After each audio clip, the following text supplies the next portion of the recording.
Hey everybody, welcome back to Tuesday is Chess Day. Three-man pod today. I'm your boy Bobby Sapphire. I'm here with Six or Dappy. What's up? Oh gang? man, what's up, guys? I have had a sick. week, man. It's been And we got Honestly Sarcastic. What's up, Joe? Here's usual, guys. I don't do much else. What's your master rank right now, Joe? I think it's somewhere between like 66 and 69. I was at like 50 and I just let it degrade back because I was doing all the six. expeditions. I thought you were at 6 and it went down. I was at I hope third. you get a picture of that and then 69. got crushed. That should be your profile picture. 69s, yeah. It's beautiful. 69. Yes, it is. Indeed. Yeah, no, I got to 50 and I think I went 30 the other day. But I haven't been grinding ranked. It's been doing a lot of expedition. Cool. Yeah. Can you can talk about you opened another account, right? Oh, yeah. Is that illegal? Okay. I don't know. You probably get in trouble somewhere, but a lot of people have multi accounts. Okay. Yeah, no, I Allegedly. I allegedly had a friend set up. Tell us about it. An EU account. So I was just getting that set up so I could just quick grind to level 10, set up the draft tokens. My plan is to do another 7-win this week off of my draft token so I can buy 3 Heimerdingers. And I said I would go regrind back to ranked with Heimerdinger from, I think I'm in bronze right now, just playing around with jank stuff. And I told Bobby Sapphire I think I could do a 90% win rate. And then yes, you did. He called me out on it, and I realized I don't have all the cards. So I got to go try to 90%. I might have to 90% win rate, try to 90% with 2 Heimerdingers and no cards. You spend $10 and build the whole deck, right? Huh? You just spend $10 and build the whole deck, right? No, I want to do that account as a free to play. Yeah, but you could just spend $10. Yes, I could. Okay. I get the free to play thing, but this game is already so cheap. The free to play thing, the people that are really strict about it, just I don't know.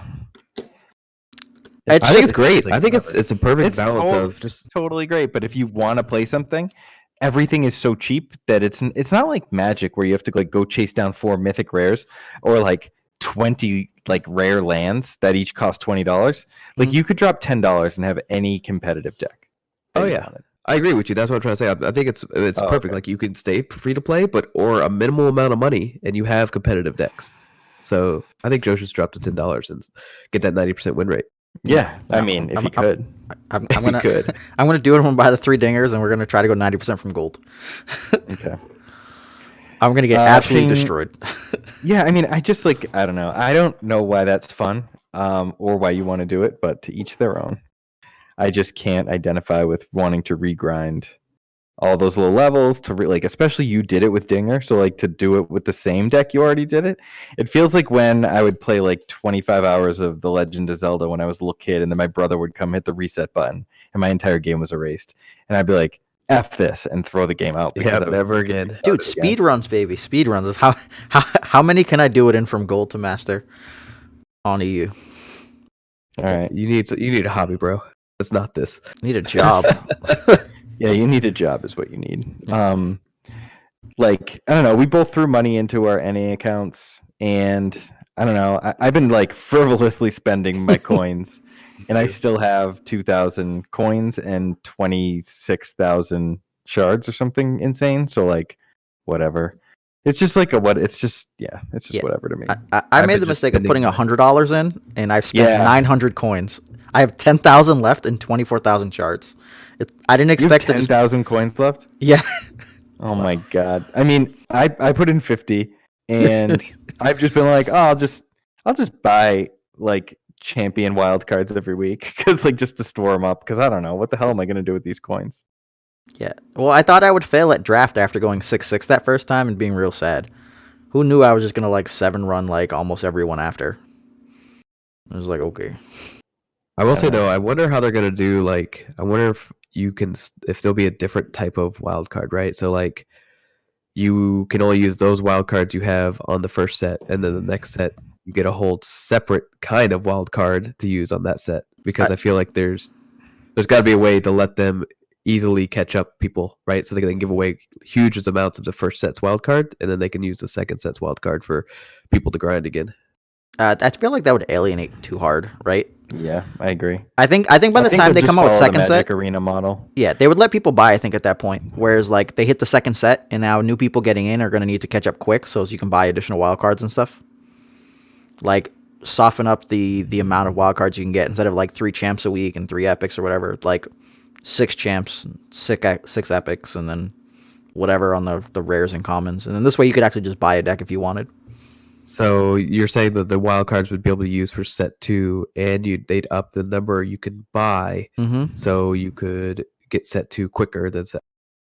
Well, like, anyone who was grinding from now probably would be able to just buy all of set 2 by the time, like, it came out. But I think they also said they were planning to do stuff like monthly or pseudo monthly. So who realistically knows what the grand scheme is? But you definitely don't want people to fall too far behind. Like, 6 months from now, you don't want freaking 12 champions per region.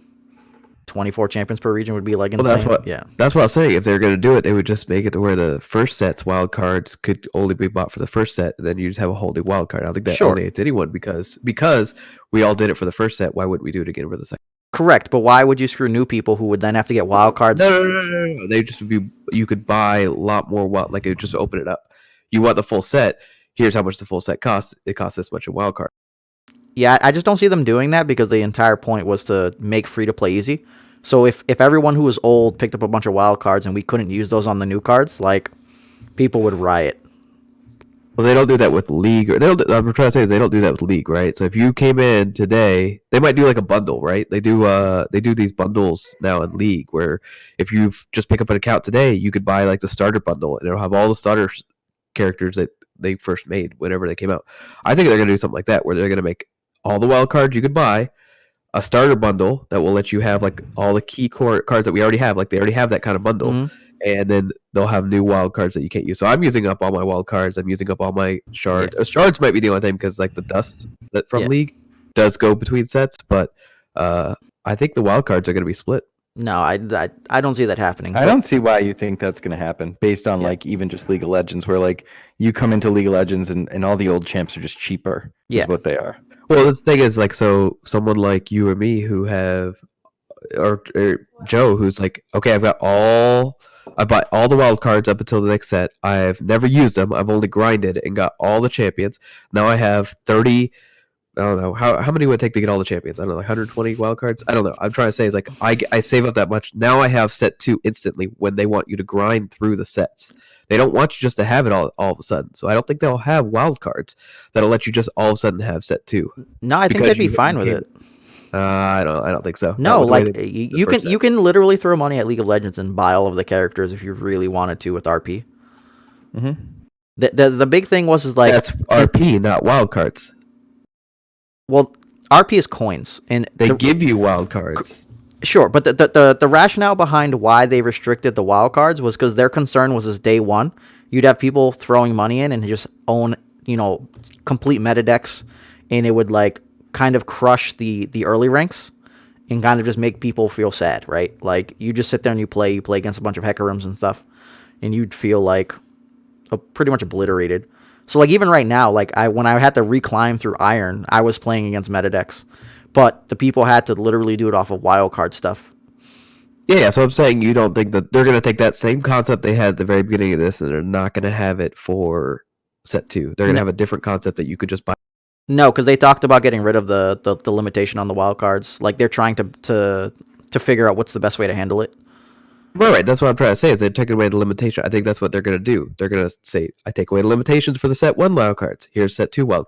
Yeah, no, I could see where they just do it the same, but who knows? We'll find out. Yeah, I just thought it was interesting to talk about because I think it would be the way they are now. I think that's the way they would be. But we'll see. I don't think they're going to have set 1, set 2. That's just too convoluted at that point. Make a bunch of people angry. That's the last thing they want. Yeah, I mean, I'd be annoyed. It would definitely make me play a ton less. I guess with it being in beta, and just like there not being an end to the season, I'm already kind of like, why am I playing? But, when there is Master to attain, there's something at least to shoot for. But, like anytime I hit Legendary in Hearthstone, once I hit it, I never played more than like 10 more games total. Yeah. So I can't see myself like grinding really hard once I get to master. I like only if like when you started super high, like you got auto placed like into 6th, I think, Yeah. or 7th. Yep. Like then I'd be like, oh shit, like I have a chance to be number 1. But if I get like popped into like 120th or something, I'll be like, I'm good. The climb up's not too bad. It gets a little weird, right? Because like when I was in 3rd and I won, and I was still at 3rd, and then I won again and I was still at 3rd, I was like, what the fuck? Like when that happened, I didn't want to actually play anymore. Because you're beating people a lot less than like lower than you. I think so. I thought I beat like a 20. I'd have to go check the videos, but like Yeah, I know from watching brutal. like Magic Arena streamers grind, like when they're 2 and like not being able to hit 1 until they won a ton is 2, or it Yeah. just being like really, really, really tough. Yeah, like I feel like that should just shift a lot in general. But like if let's say me and then 2 other people were playing at the same time, we all just kept winning. So one just won and he stays at 1, like that makes sense. But it's just felt like a weird situation. And then like I lost and then I'm back to 20 and it's like, oh god. Right. It's yeah.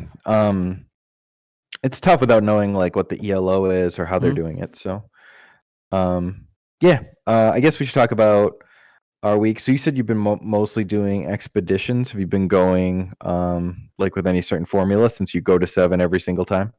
It's not every single time. I had a burnout earlier today, but I did go 7 after. It's pretty much pick 2 of Demacia, PZ, Freljord, and Shadow Isles, and build in the like 3 to 6 range heavily. Like you can pretty much almost give up 1. You don't want to give up 2. Like there's good 2 drops, but don't like force it for 2/2s and crap. And then You're looking for those value 5s and 3s. And then I'm just like 5/5, 5/5, 6/7, 7/6, like over and over and over with whatever removal I can get, and just like run them over. I keep drafting Rekindlers, and he's just bananas in Expedition, like absolutely bananas. Yeah, he's great. in general. Yeah, I think the last one I played a Wraithcaller, chroniclered it again. No, I played a Wraithcaller, it died, miscalled it, then Chronicler, and then like Hecarim, and it was like bye bye. Like dude just obliterated. Easy game. Yeah.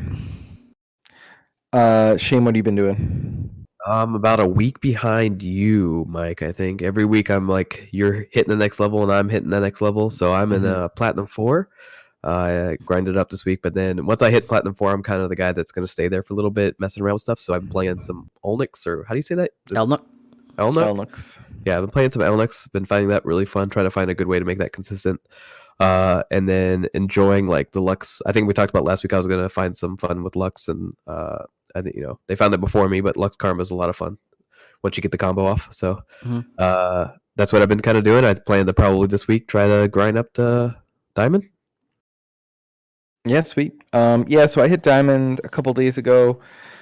Plat went pretty well. I thought Plat went much better than even Gold did. I think mainly because I switched back to Heimerdinger, and it just was a pretty easy life. Once I got to Diamond, I've been messing around with a couple things. I messed around with the Fearsome Rally deck a little bit, which is good. I think it like suffers from some like tough hands. Like I think it has tough mulligan hands.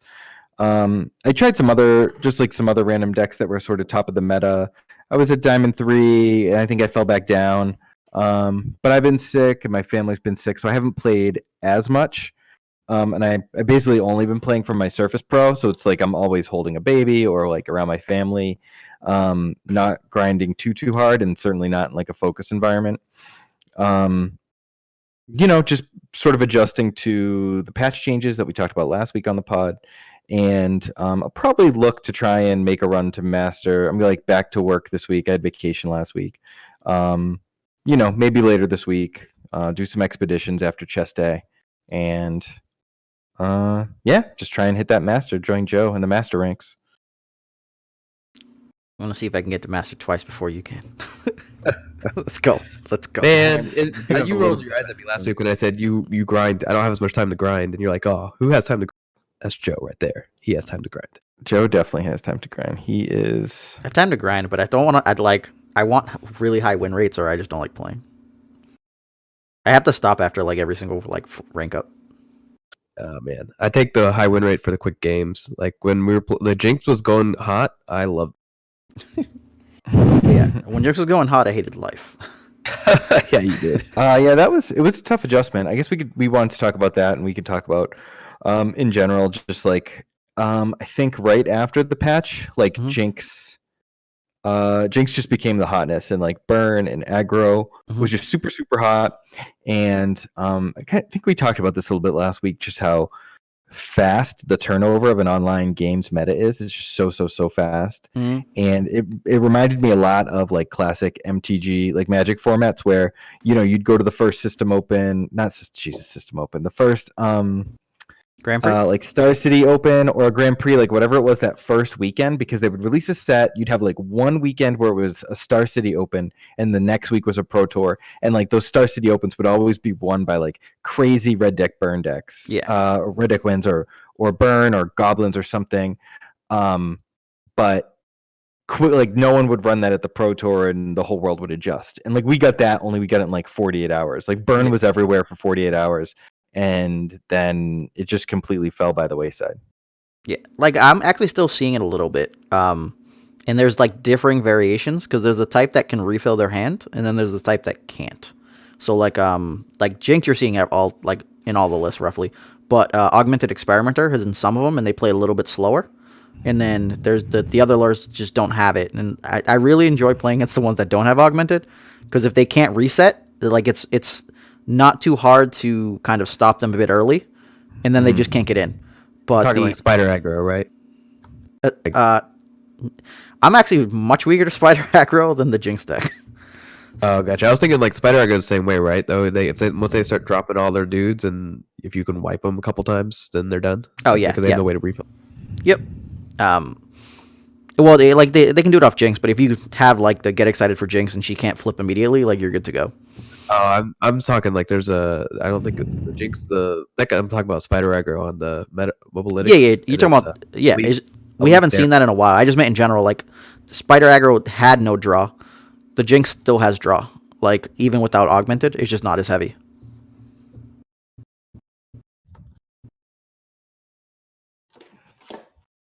Okay. Yeah. I mean, I think that guy. What's the 6-drop's name again? Experimenter. Yeah, Augmented Experimenter. Yeah, I think he's like totally bonkers. You've seen lists without him? Yeah. Yeah, I think he's totally nuts. And anytime I see him, I'm just like, oh, this game is completely over. Yeah. So you're saying you see Jinx lists without him? Yeah. That's what Joe said. Yeah. Yeah, that's crazy. Yeah, I'm surprised too. I definitely wouldn't sleeve up Jinx without him. The list I was running, maybe it was the list you sent me, only had one, and I like immediately wanted more. I had two. A couple of games. But yeah, I guess like 3 could be a little dangerous, but 2 seems like a nice sweet spot. If 3 is not the right number. So how did you adjust to the Jinx menace? Change your Dinger deck? Yeah, so essentially, I'm all in on Dinger. I added a couple Eager Apprentices, and those helped immensely for that match in particular. And because Kinko Wayfinder got pretty much brutalized, I had to put a health potion in the deck and a refuge, which is the barrier and lifesteal. And like after that, it's pulled the numbers much closer. Instead of like pretty much getting auto obliterated, I was in a much safer place. Guy wise, because I had an extra 2-drop, and the 2-drop would let me go, all right, this can block a 3/2 and I can burn out another guy, or even just because I skipped on one, I could now be able to like static shock 2 guys and block another guy. Yeah, I like Apprentice too. I think just being able to like hit your early curve and still be able to play Dinger with some mana spell banked is so huge, and he really facilitates that well. Plus, against the aggro decks, like either Dinger stabilizing or, like you said, being able to play a guy and burn out a guy is just so clutch. I felt that a lot of those matchups I played before your adjustments were pretty close, but I just couldn't win any of them. So I didn't feel awful, but I did feel like once the adjustments were made, that it was going to be at least okay. Yeah. So good to see you've had some. I guess some good feedback on your adjustments. I haven't made the adjustments yet I think anytime I've sleeved it up, I've just sleeved up the OG version, and it's been like totally fine. Yeah. It's still really good in control mirrors and stuff. The new Shadow Isle adjustments have been a little tough. So I don't know if you've made any changes to that, or if you've seen like how that match has gone for you. Usually I'm still in like the same place because often most of the time the Heck Room's either getting like thermoed or will Vionied. It really depends, like I guess if they can rekindler it, and I was getting like brutalized beforehand. But usually speaking, because they are a little bit lighter on the capability of killing Dinger, I've usually just been situated fine. The ones I haven't had a chance to play against are the ones that are built around harrowing, but they struggle against deny, and they just never want to see a deny deck. So I try to make sure I have one of those ready for that situation. For what card? Harrowing? The harrowing, yeah. The 10 drop that pulls all the strongest units. Oh, yeah. Yeah. That's nuts. There's a lot of combo decks running that and like Ruination. I feel like that card makes me cry in Expedition so many times. Yeah. I've been saving. I've been playing. I did try out the Lux Karma? the Karma deck. No, sorry. The Karma with Shadow Isles. I can't remember what it was, but like I had to save like a Ruination just because I knew they had the 10 drop, and I'm like, okay, I have the Ruination. Then we just reset again. It was like the longest game of my life. Yeah. Spooky Karma. Yeah. Yeah. Are you running Solidarity Monks in yours, Joe?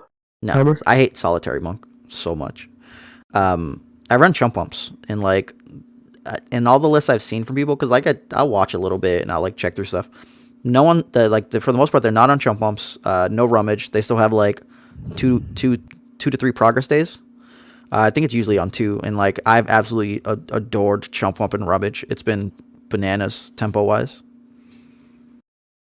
Like, yeah, I agree. The Chump Bump helps that fearsome matchup so much because you can actually kill a Mist Wraith or even the Skitterer after it comes down. And now that you can chump block Wraithcaller, life's just much easier.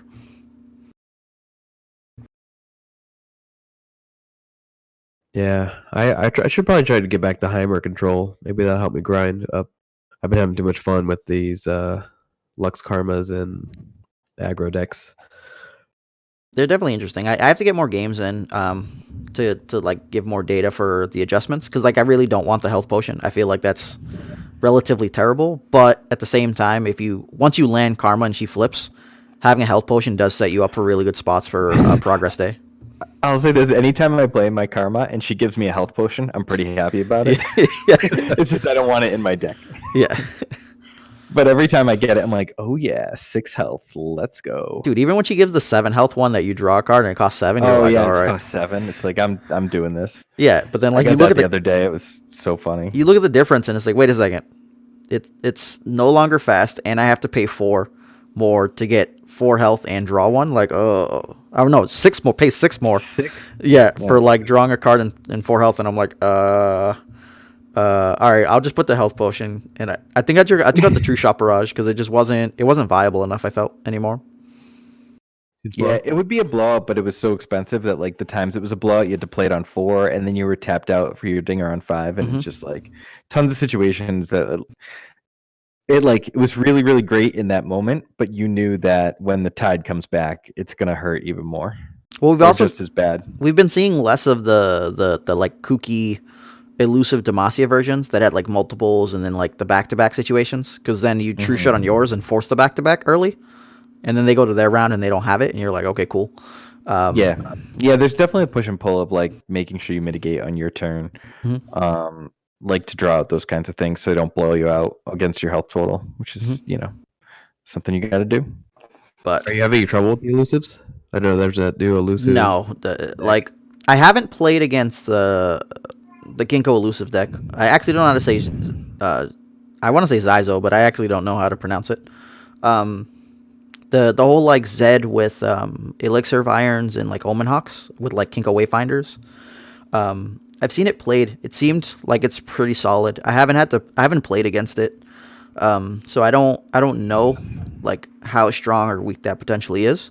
But usually speaking, because those decks can't remove Heimerdinger well, it's kind of like they put whatever. I have my own Shadow Assassins. There's some harassment there going on back and forth.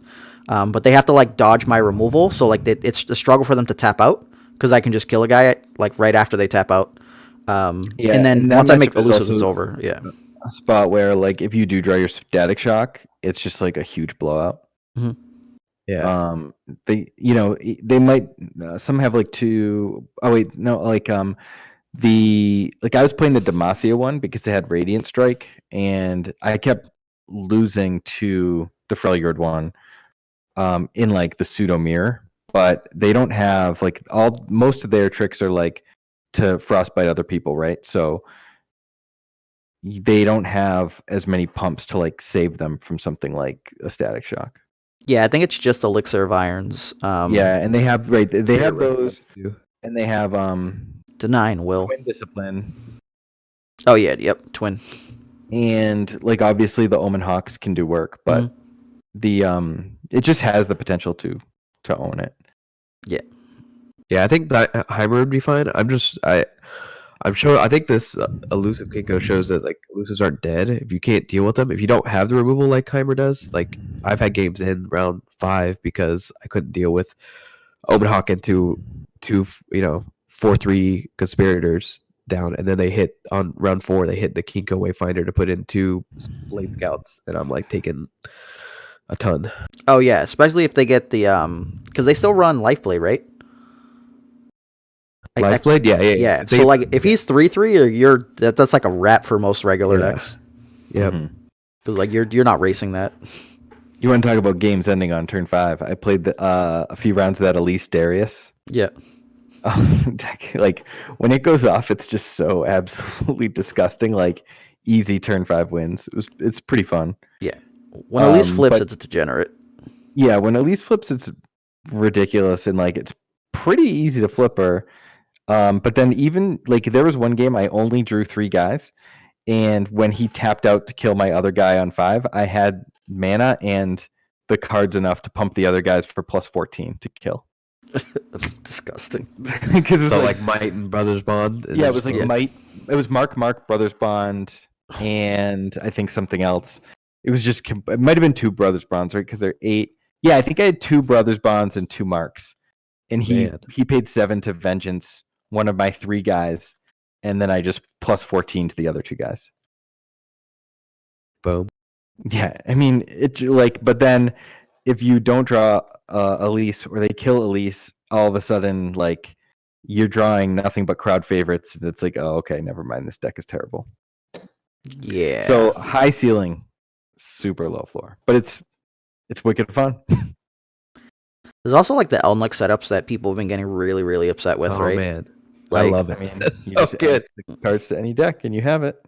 Yeah, it's so good. Like, so I've been playing it, and there'll be people you get like the counterfeit or the guy that makes a support into your deck, Electro and Rig. you just hit a couple.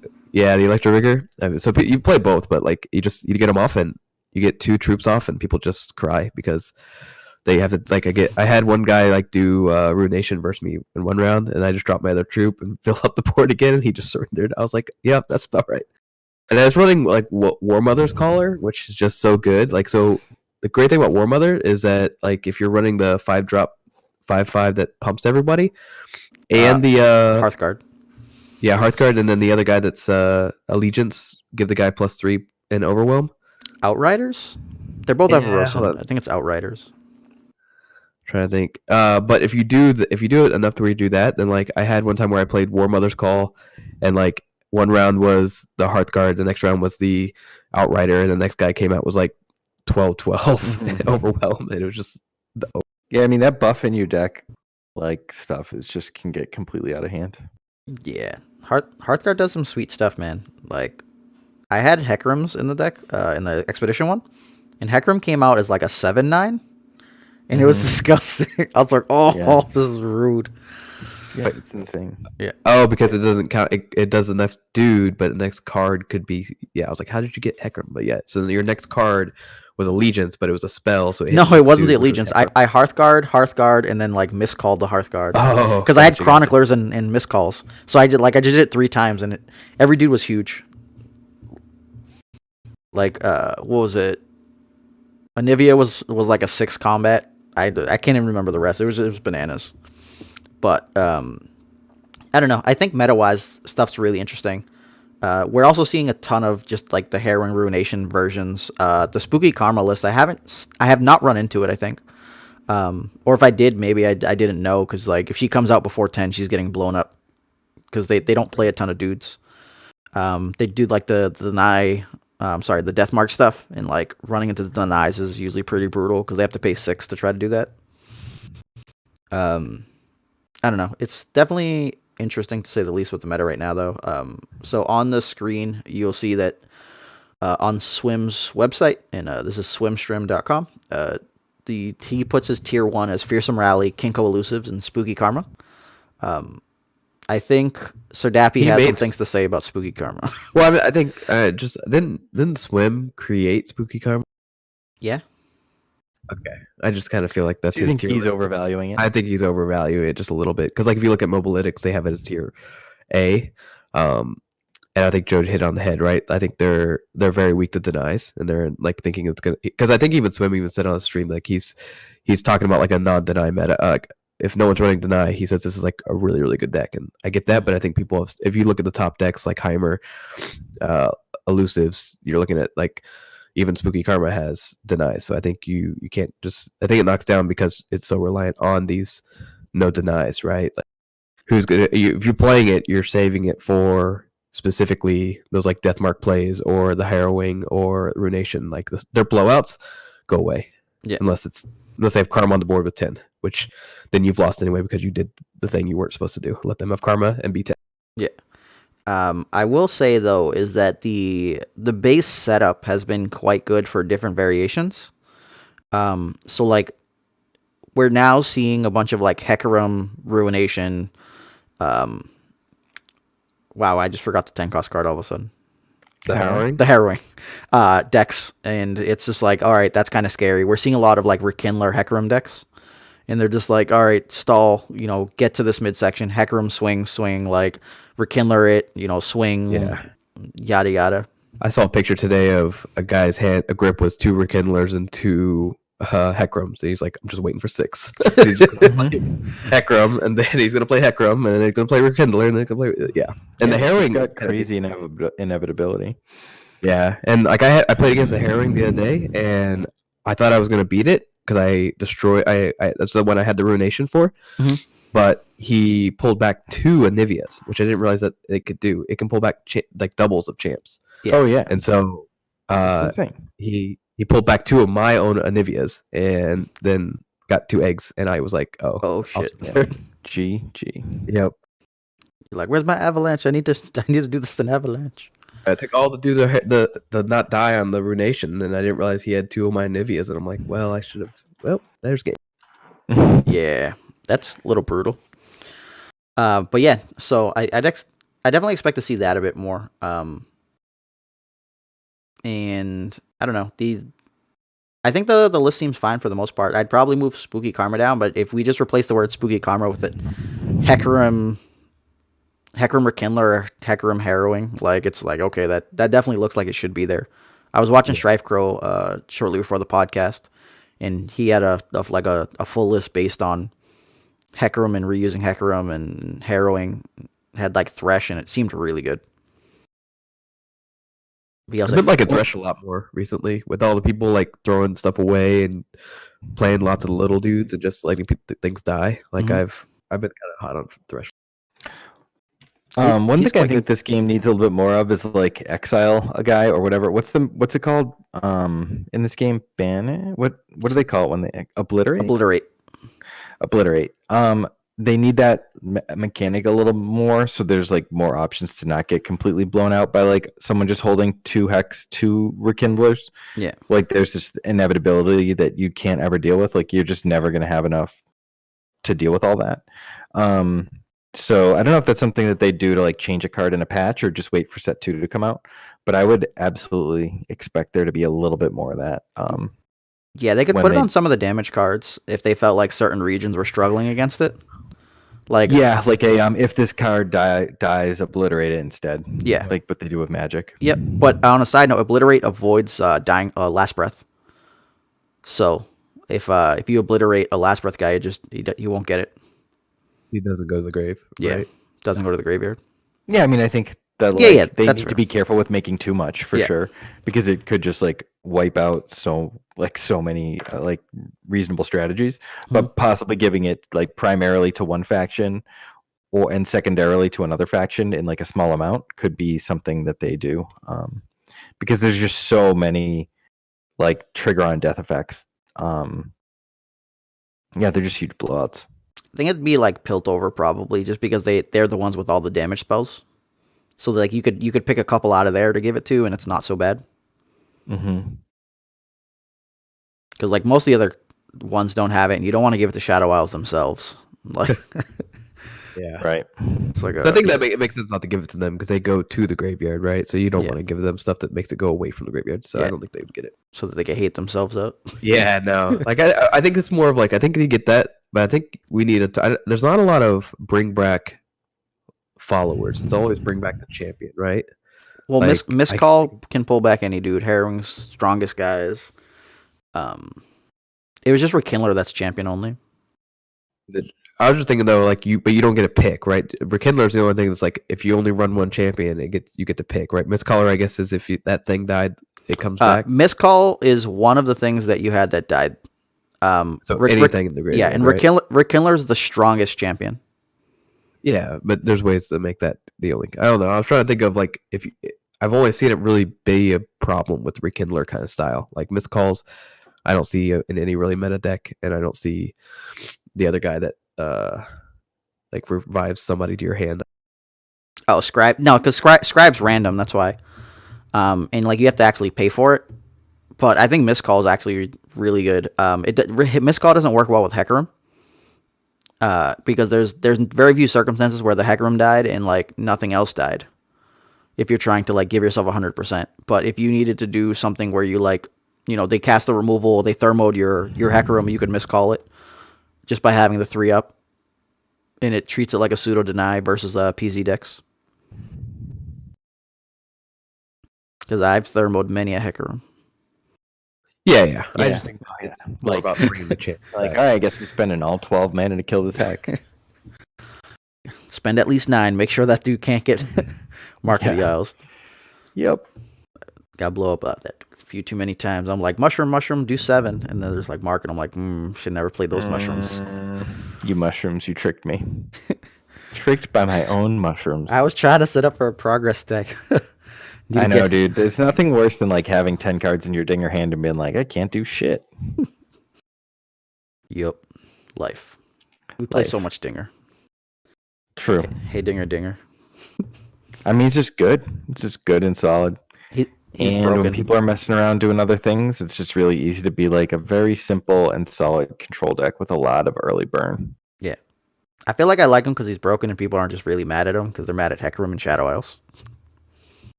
Yeah, I think like he's pretty easy to kill though. Yeah. Yeah, and there's a lot of cards that just completely blow out your whole team of turrets. So, like Withering Wail has become much more popular. Yeah, I think I have to go to 3 denies again because of that.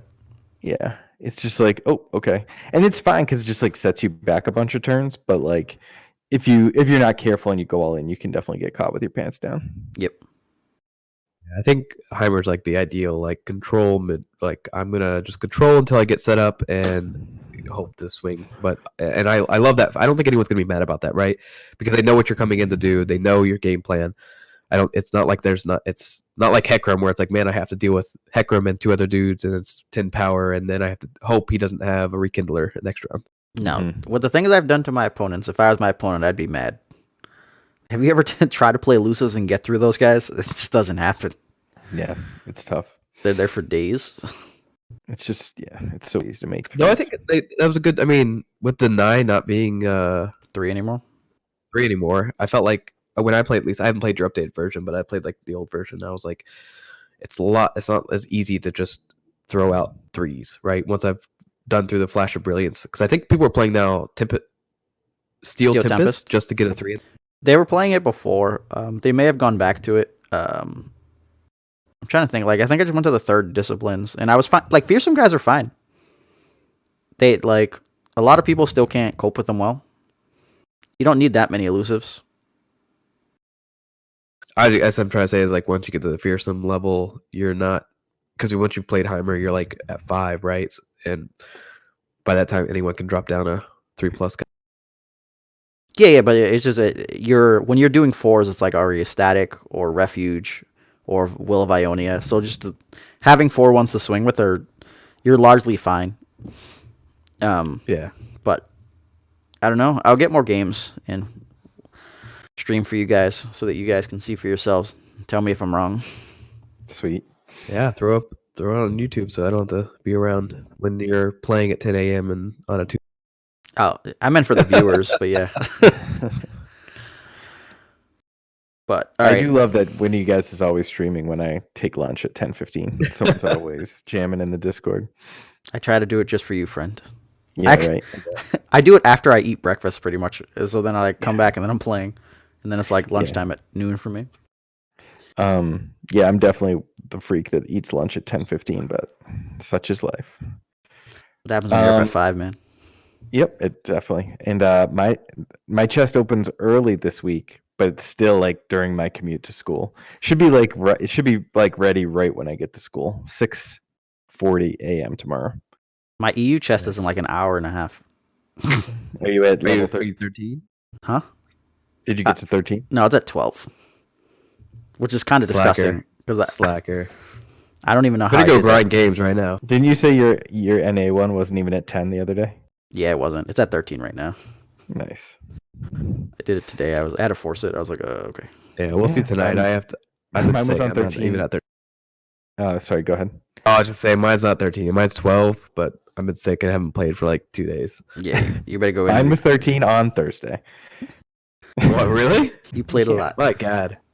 Yeah, I mean, I was on vacation, and Wednesday, like my kid was sick, and I just hung out with my family, and it's like really easy to grind for many, many hours on the Surface Pro when you're like hanging out with your fam. It's just like really, really easy. Nice. Surface Pro has definitely made me like play way too much. You think when they bring out mobile, are you gonna be on the phone, or are you gonna be still on the Surface? I mean, I would probably switch to my my Galaxy Tab because it's just nicer than the Surface Pro. It's lighter and yeah, it's just a tablet. It's just like runs a little smoother rather than like a Windows machine. I don't know if I played on my phone. I pretty much only grinded Hearthstone on my phone, which was pretty funny because most people I talked to who like grinded Legendary and stuff were playing on a PC with like the companion apps like Mobalytics up. Yeah, and I would just do it just on my phone. That's how I played. Yeah, because it's easy to take at work. Just go eat lunch and play Hearthstone. Yeah, I started playing Runeterra a little bit at work, and I definitely regretted it. I had like 2 weeks where I didn't get anything done. It was like pre-vacation, so I didn't feel too badly. But I've vowed not to do that again. Bust it out till May. Once the seniors graduate, like my whole life changes, and I get so much free time that it wouldn't bother me to like work some in. But other than like opening my chest tomorrow and like maybe on a Friday, doing a draft during lunch. Yeah, I'm not going to be grinding at work. Yeah, I think if you continue to grind too hard, it's just going to die off because like it really does get boring once you hit master and you don't care about anything else.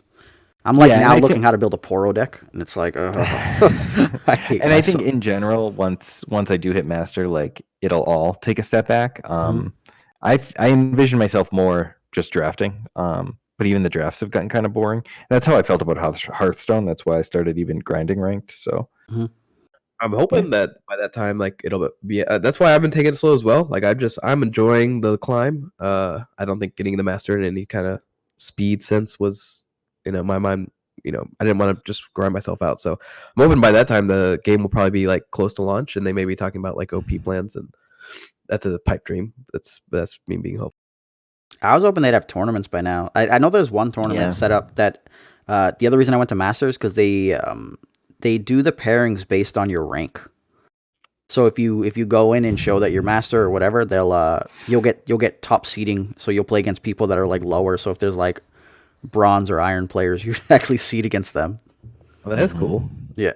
So it's like, I do like the fact that they use maybe the ranking system as player ranking base so that you could go to a tournament like that and say, hey, I'm master. Put me at the. Where's my buy? Exactly right. But I do hope they have some sort of like plan for that. I hope it's not going to be just a grind session every, someone, hey, like playing card games and grind to masters every month, and that's all you get. Get a special, I don't know, avatar for getting the master that week or that season. Yeah, I don't know. I think that's what they did before in League, right? Like, did you get a little more? That's what I they can't remember. started, right? But like they're so far ahead in League now that they know what they need to do. Like there was a difference between I'm a brand new game, I'm going off the back of Dota, and we hope people like this game too. We have a ton of people playing, and we have popular streamers already. They're taking, there's leaps and bounds where they could go with it. I'm hoping that they take a little more action and get things going, because I don't know. I feel like Swim and the streamers can't live off just grinding in masters for, Yeah, it's a lot of like trying to deck build into stuff that's like pretty terrible, I feel. So like you got the people trying to play Yasuo, you got the people like trying to build like whatever new decks. But yeah, it does get kind of tough. I don't know. I think it'll be interesting to see. I'm almost at the point where I'm literally going to go build Poros. I have to level up Freljord to get some of that stuff though. I'll go do EU, and once I hit Master, I can tank that and play Poros.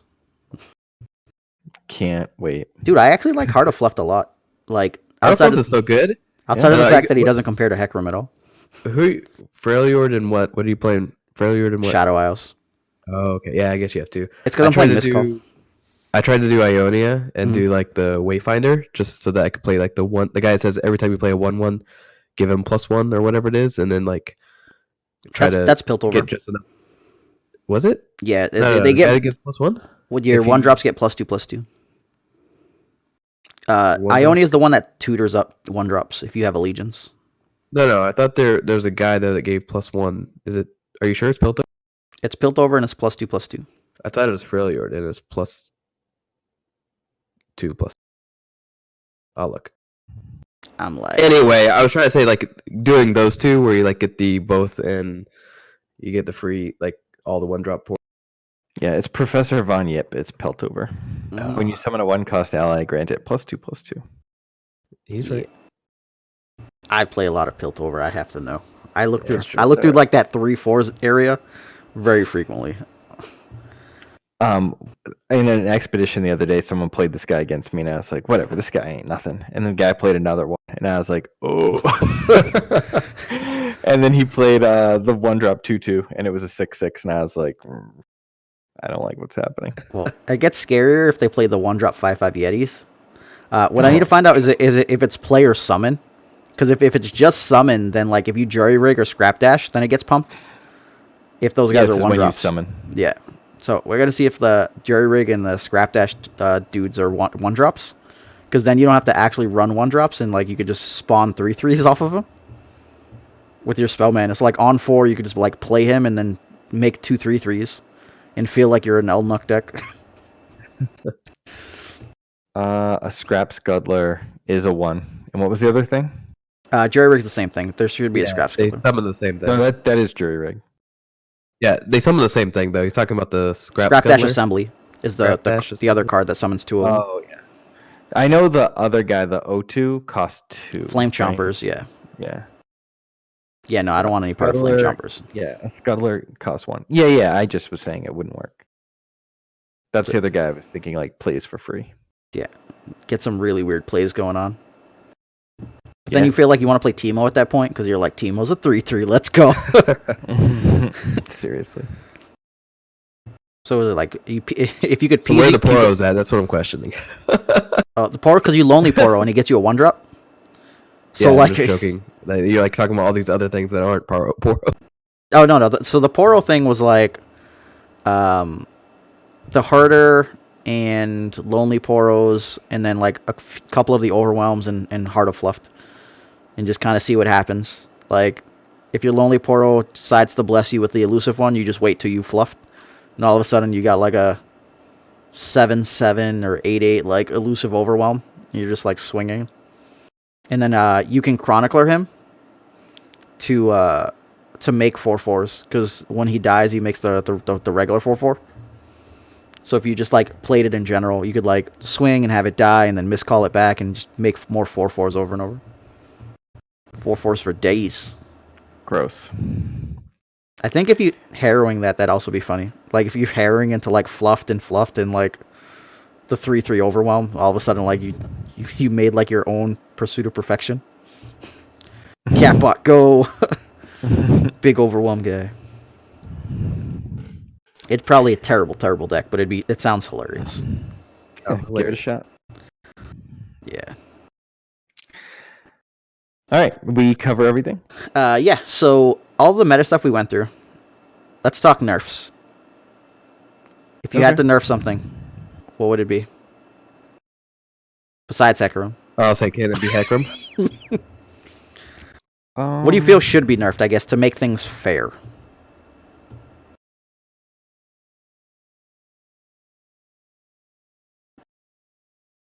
I don't know.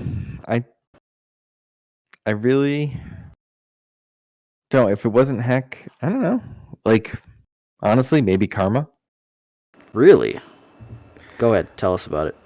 I mean, she's in like 2 of like the 4 arguably best decks, in my opinion.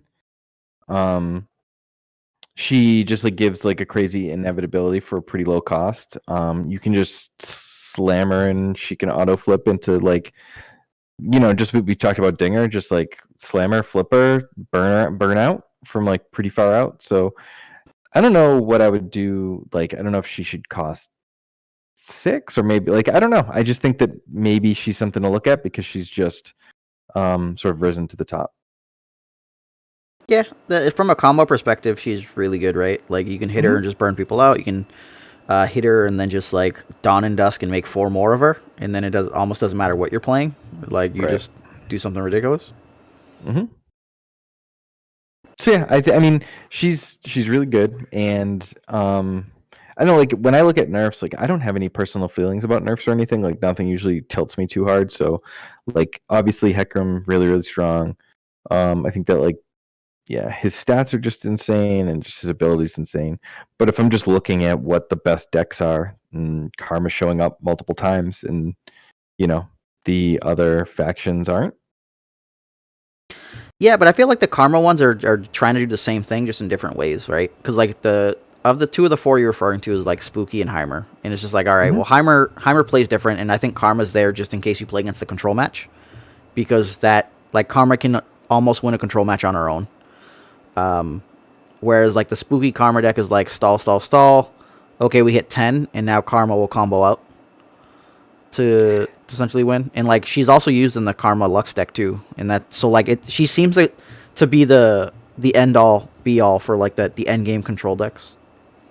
Yeah, hey, it's fine. I don't feel that strongly about it, but you gave me 10 seconds to think of something, and that's what I looked at. Yeah, that's fair enough. Fair enough. All right, Sadapi, go ahead. What do you feel should be hit? Mine's weird. I think we kind of talked about this last time, but I truly think that like pumps, like burst spells to me should be saved for very weird things. Like I think the best burst spell I can think of is Mark of the Isles or Brittle Steel, right? They are very fast and they do specific things, but there is a downside, right? Can't do anything above 3 health, and Mark of the Isles is you die at the end of the round most likely. I think we have too many burst spells in the game. I like to see more slow play. I like to see being able to respond to something and put things on the stack. Like, oh, you're going to play back-to-back? Okay, well, I'm going to go ahead and Mystic Shock one of your targets now. And I wasn't going to do that, but now I will do it because you're going to play back-to-back. Well, for Demacia is slow. Right. That's what I mean. So I'm talking like, yeah, Demacia is a great example. There's a lot. I agree with Shane. There's a lot of burst and not being able to respond to some of the crazy pumps. Yeah, it can be tough. So I don't hate like turning a few to fast. Yeah, I think the ones that already have downsides, like as I said, Brittle Steel, Mark of the Isles, like I think those are great little ones that have a downside for you. I think burst side should always have like a downside. Like Rummage, right, has a downside. You have to discard 2 cards. You get 2 cards.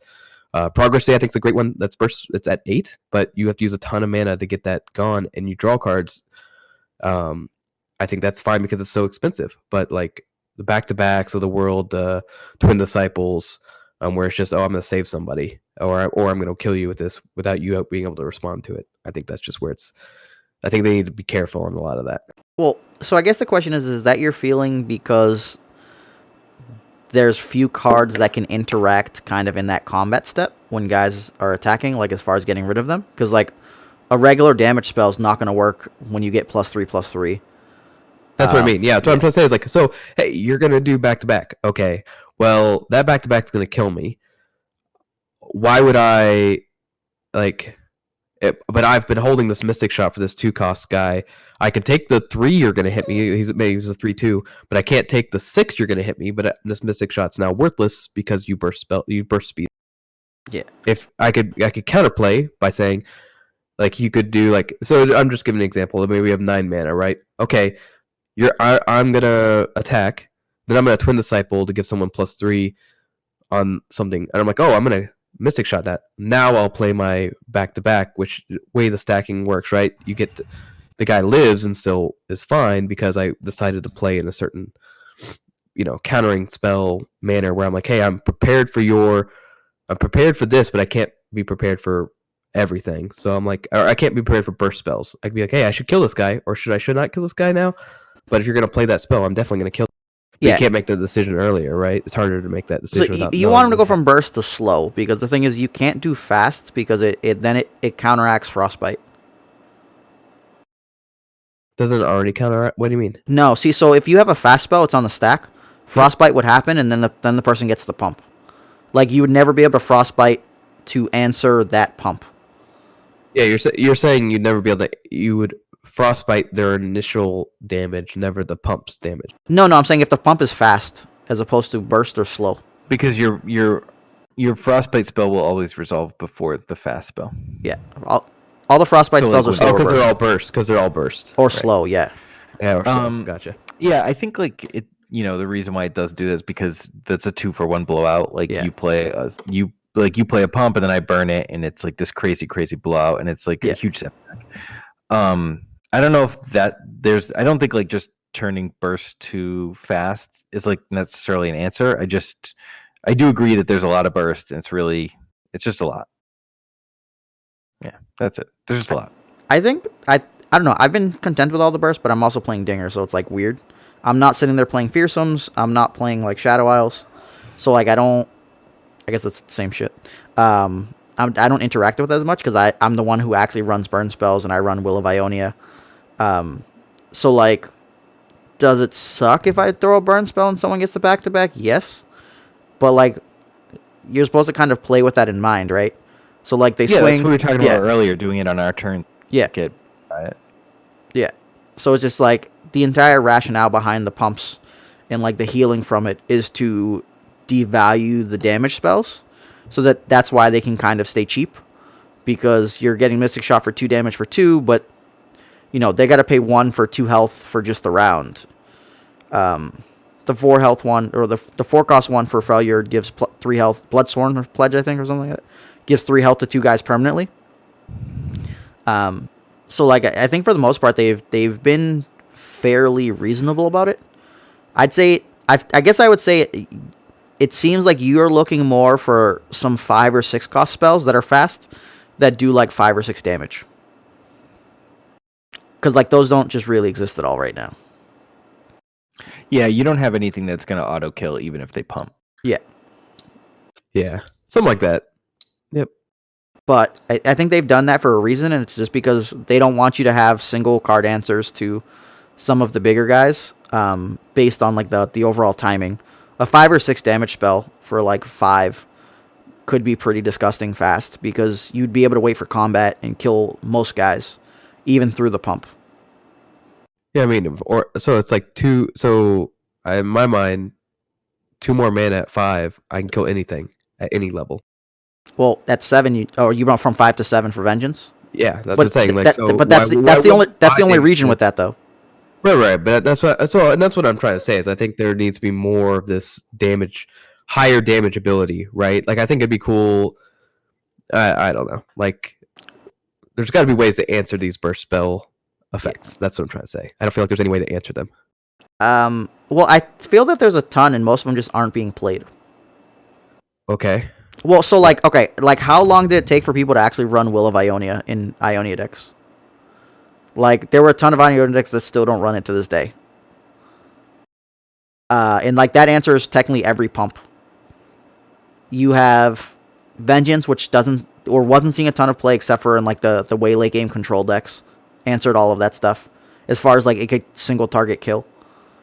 PZ didn't see real play until like post nerfs. And like they have to throw like multiple cards to burn out one of the big guys. Yeah, they have to go multiple cards to get there. But they have all that area has all the targetable damage spells. Sure, but like Demacia has Detain, can detain the guy. If they pump something, you could frostbite it with Freljord. Like there are feasible answers.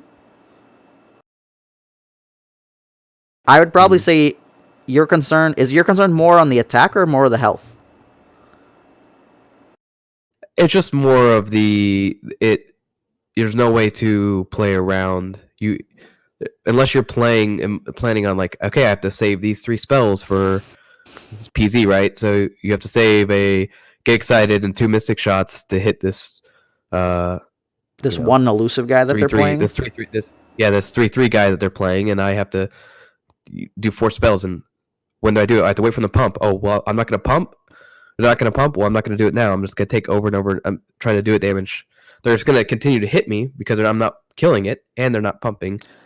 And that's where you guys kind of answered that, right? Where it's like, hey, I had to try to do that on their turn. You do it post combat. So you haven't played Magic long enough to have seen, like let's say a Navori conscriptor hits you, they're attacking for 3/2. You're concerned that they might have not a twin disciplines, I guess like back to back or something. They attack with 2 guys. If they don't cast their pump spell right away, you could just let it in. And then you could try to burn the guy out at the end of the round. And if they play the pump spell, it saved him, but it didn't also hit your face. It's like the same concept with Mark of the Isles, where you either burn the guy on your round or you let them hit you and then you burn them, because if they mark, it's irrelevant. That's what I'm trying to say. With the mark, it's irrelevant because that guy dies. It's not a big deal. So correct. But your concern is also taking the hit to the face. Yeah, because most of the time that's the I win the game hit, right? I've got you to the point where you can't come back from, in my mind. Yeah, then like you probably needed to burn the guy back on your turn, and then it's used up and they can't hit you with that pump. Okay. I mean, it's not I haven't played Magic. It's more of that. It's just the flow of the game. I think burst spells make it harder for you to counterplay. Yeah, no. My reference to like you haven't played Magic is you haven't seen how disgustingly terrible pump spells are, like in every other game. Because they had this targeted removal that's like pay 2 kill a guy that's not black, pay 2 kill a guy that's not an artifact, pay 2 kill a guy that has like 3 combat or less or something like that, or 4 health or less, and stuff like that. So like you haven't seen where you feasibly can't play a pump spell unless it's just like sneaky randomly +7/+7 killed you because I removed 6 cards from my graveyard. Like they're just real bad in every other game. Like right, damage so you're spells, saying that pump spells are bad in other games, every other game, and in every other game, and now they've made a pump spell. And that there might be a reason for that, right? It's because damage spells and removal are just too strong in comparison. It causes 2-for-1s, whereas here they've kind of evened it out, where it's like more fair play. Like a pump spell doesn't work if you don't have a guy. A pump spell doesn't work if you didn't get the correct attacks or blocks properly. If they have too much health, the pump spell doesn't actually do anything, unless it's going to get you into like lethal range. So like there are downfalls to pump spells in general, but not getting completely obliterated by removal is kind of like a huge boon for them. Whereas they still get 2-for-1 if they pump and you have a removal for the guy. So if they tune disciplines for attack to try to kill you and then you get excited to kill the guy or just Mystic Shot kill the guy, like they get 2-for-1, they get blown out. And we're not seeing large amounts of back-to-back anymore since it went to 6 cost. Oh yeah, I agree. I was just talking like in general, the twin disciplines really of the world are also kind of. All right, that's good. Yeah. Okay. All right, everybody, that's our show this week. As always, thanks for listening, and don't forget, never skip chest day. fucking skip testicles for fucking Christ's sakes. Shane's is like slow. I think mine's too fast, and I fucking hate Bobo's point. Like